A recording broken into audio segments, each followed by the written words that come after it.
Dans un Mali en pleine transformation, l'agroalimentaire n'est pas qu'un secteur économique, c'est le cœur battant de nos communautés, c'est une source de création d'emplois pour les jeunes, un levier d'autonomisation pour les femmes et un pilier pour renforcer la souveraineté alimentaire.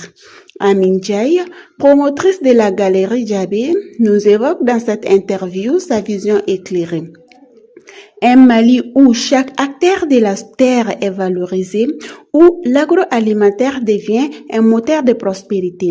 Ensemble, avec l'engagement des producteurs, le soutien des consommateurs et l'accompagnement de l'État, nous pouvons cultiver un avenir meilleur. Dès sa création, la Galerie Djabé s'est concentrée sur la valorisation des produits locaux par la transformation artisanale. Donc j'ai démarré avec le bois, la terre, le coton, parce que j'avais un atelier de tissage. Aujourd'hui, depuis quelque temps déjà, je me suis orientée vers l'agroalimentaire.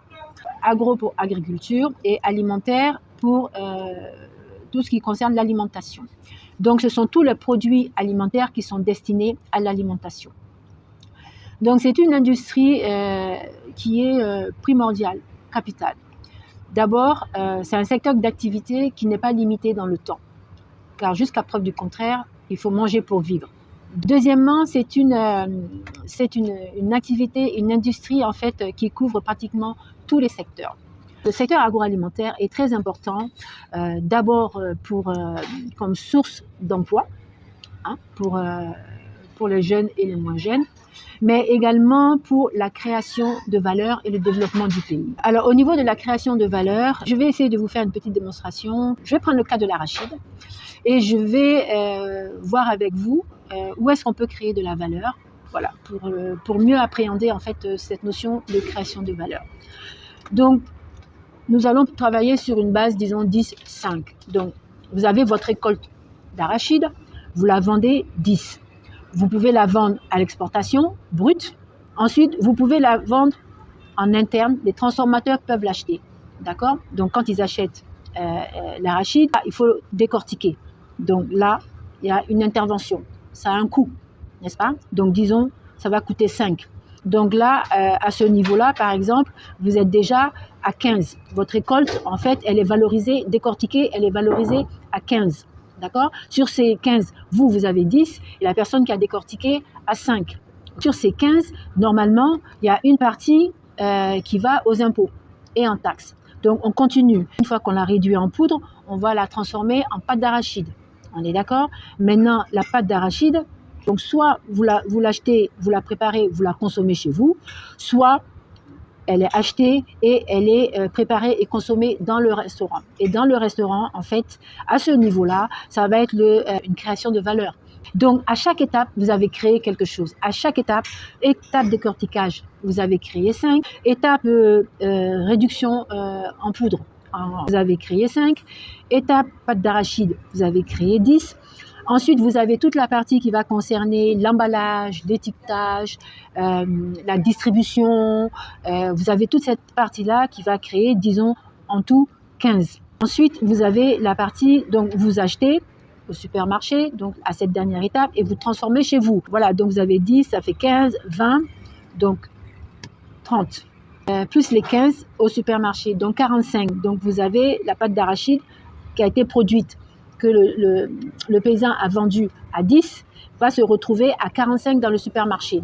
Et entre les deux, à chaque fois, les personnes qui sont intervenues, elles ont créé de la valeur. Elles ont créé de la valeur pour elles, mais elles ont créé de la valeur aussi pour l'État. Si tout fonctionne normalement, il y a une partie à chaque fois, une partie de la transformation qui va sous forme d'impôt dans les caisses de l'État.